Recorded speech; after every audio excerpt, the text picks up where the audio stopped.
because the Israelis won't allow those medicines through. It makes me sick to my stomach. We would not allow it in this country, and we should not, our government should not be condoning it. It is a war crime. It should not be happening in Gaza.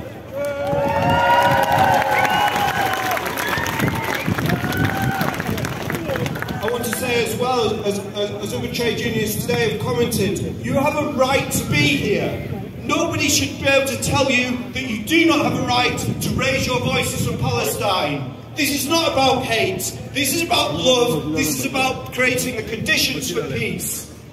You've got a right to be here. People should not be victimising you. If you're being victimised in your workplace, approach your trade union rep and they will defend you. If your manager tries to tell you you can't go on a protest or you can't say certain things on social media, we will defend you. And if you're not in a trade union, if you're not in a trade union workplace, we will still defend you. Approach us, we will come and we will help you. Because people should be able to have a right, you have a human right to speak out and to protest. And protesting about Palestine and Gaza is no different. You have that right. I'm going to finish on this.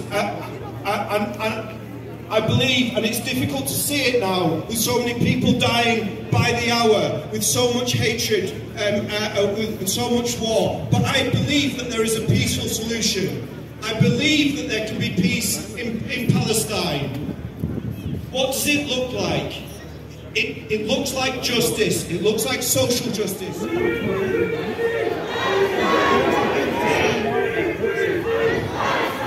put your hand up now, you're against the